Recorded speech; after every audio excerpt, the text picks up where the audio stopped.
Hello, class. As you know, we have just finished reading the book Night by Elie Wiesel. In order to give you a little more context for the story, we're going to be learning about various propaganda techniques and how Hitler and the Nazi Party used propaganda to reinforce anti-Semitic feelings in Germany. This goes along with the discussion that we had before we started the book about how Hitler and the Nazi Party were able to influence the German people to do all these terrible things against the Jews. And one way that they were able to convince people to do this and kind of turn the public opinion against the Jews was through the use of propaganda. What is propaganda? Here are some things you need to know about it. It is biased information. That means the information is very one-sided. It's one opinion. It can be true, partially true, or blatantly false information. It's created to shape public opinion and behavior. The people that put out this propaganda are trying to convince you of something, trying to change your mind about something, or make you think a certain way about something. It uses symbols, images, words, or music to convey its message. It simplifies complex issues or ideas. It'll take something really complicated and present it in a very black and white but biased way. It's the spreading of information to manipulate public opinion and gain support for one's cause. Here are some examples of some propaganda that were used in German schools. These are actual books that were used in the schools at the time. There's one called The Poisonous Mushroom, which depicts Jewish as being a poisonous mushroom. And then there's another one called Trust No Fox in the Green Meadow and No Jew on His Oath. Remember, these were given to kids, and this influenced their opinion of the Jewish people as they grew up. So here are some rhetorical devices that propaganda uses. One is an appeal to emotions, which is known as pathos. This is where the propaganda tries to influence the readers or listeners' feelings. They try to connect to you to make you happy, to make you sad, things like of that nature. Another rhetorical device is an appeal to logic, which is also known as logos. This propaganda shows the reader-listener that an argument is well reasoned, that what you're reading or what they're telling you just makes sense. Another device is an appeal to ethics or ethos. This type of propaganda is used to show the reader or listener that an argument is just or fair. And the final rhetorical device is an appeal to authority. This type of propaganda shows the reader or listener that a higher power supports the ideas being promoted in the propaganda.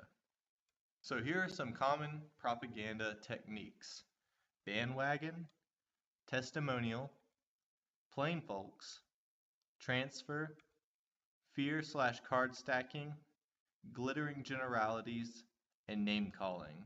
So now we're going to go through some examples of each one of these and how they relate to propaganda in Nazi Germany. The first one is bandwagon. This appeals to a person's desire to be on the winning side. Everybody wants to be a winner, and so this is appealing to that sense that we have within ourselves to be on the winning side, to be a winner. And here are some posters from 1930s Germany showing this.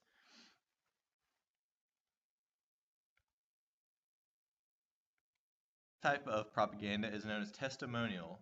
These are endorsements that connect a famous person with a product or ideal to sell that product or ideal.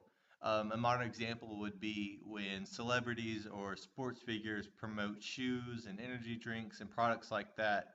The viewer sees this famous person, and seeing that famous person that they really like selling this product makes them think, hey, if they like it, I should too. Here's an example of a German, what is seen as the ideal German student, saying that the German student fights for the Fuhrer and the people. This is saying that the ideal student, the ideal young person, will be fighting alongside Hitler. Another type of propaganda is known as plain folks. This is an attempt to convince the public that the views reflect those of the common person. So this is the everyman, everyday, regular Joe believes these things, and so you should too. For example, here we have a poster of just an average, regular, or what is supposed to be an average German family, and that they also support Hitler. Another type of propaganda is known as transfer. Here, the propaganda transfers feelings, either negative or positive, for one object to another. So they take how you feel about one thing and they try to transfer that or place it onto something else. So here's an anti-Semitic poster published in Poland, and the caption reads, "Jews are lice, they cause typhus." So they're taking your negative feelings about lice, these nasty little bugs that get in our hair and we don't like them at all, and they cause disease, and they're saying Jews are like lice. They're taking your negative feelings about lice and putting those onto the Jews. So if you don't like lice, you don't like Jews. Another type of propaganda is fear or card stacking. Card stacking is when information is presented um, in only a positive way, and anything contrary to that is left out. So you only see the good stuff, it doesn't tell you any of the bad stuff. It's very biased.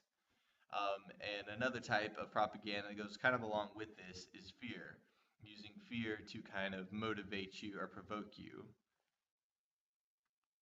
So here we see a poster where it's talking about cigarettes, and they're saying it's the right combination for smoking pleasure, the blend that can't be copied. These cigarettes are great. It's not telling you any of the negative side effects that we know cigarettes have on health. Another type of propaganda is glittering generalities. Here, emotional, appealing words to invoke powerful emotions such as honor, glory, love of country, and freedom. So these are vague words that sound really nice that mean things that we aren't exactly sure. It's just really general. Like honor, what exactly is honor? We just know it sounds good and we want to be honorable. So, for example, this poster says, "This man is your friend. He fights for freedom." Another type of propaganda is known as name calling. These are attempts to arouse prejudice among the public by labeling the target something that the public dislikes. So here, this is propaganda against the Allies, against the people that are fighting against the Germans. It labels them as hell dogs over England, and shows a picture of this huge skeleton coming over the buildings, causing destruction and fire. And so they're labeling the hell dogs, calling these people hell dogs, in the is something that the public will dislike. So here's some more examples of Nazi propaganda practices.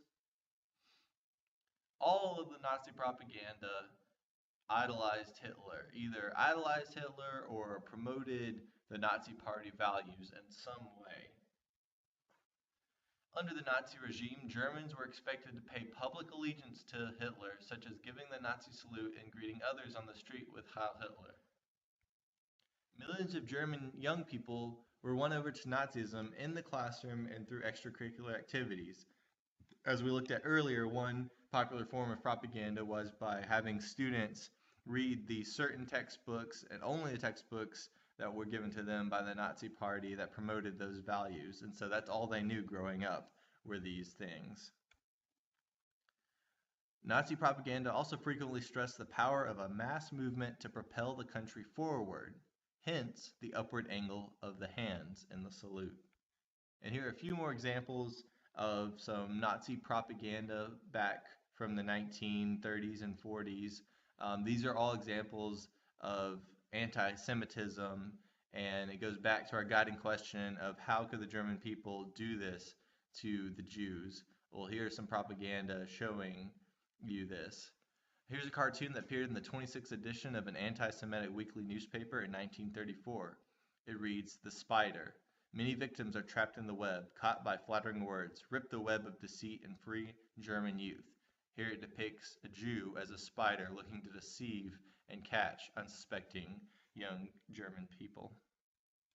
Here's another one that says, "Behind the enemy powers, the Jew." So what is this saying? We see an American flag, a British flag, and a Russian flag, and behind all of these enemy flags, we see a Jewish man lurking there. What do you think that means? Here's a cartoon depicted in a newspaper from the time, in a German newspaper, illustrating the Jew as the devil. Here we see that Jews are poison. Just wait, we'll put a stop to your dirty tricks. So it's saying the Jews are just trying to poison the German people with their ideas and their thoughts and things of that nature, and it's up to the Nazis to protect their people and get rid of the Jews. This cartoon is called Weakness Costs, and it's showing you an ill person and a German family, and it's telling you that the daily cost to the state of maintaining one chronically ill person could be better spent supporting an entire healthy German family. If you remember, it's not just the Jews that were persecuted against, but also homosexuals and gypsies and people who were chronically ill or mentally disabled and things of that nature. So it's saying, why waste all this money on these sick, poor people that we don't like if we could take that money and put it towards supporting a healthy German Aryan family. That's the end of the presentation on propaganda.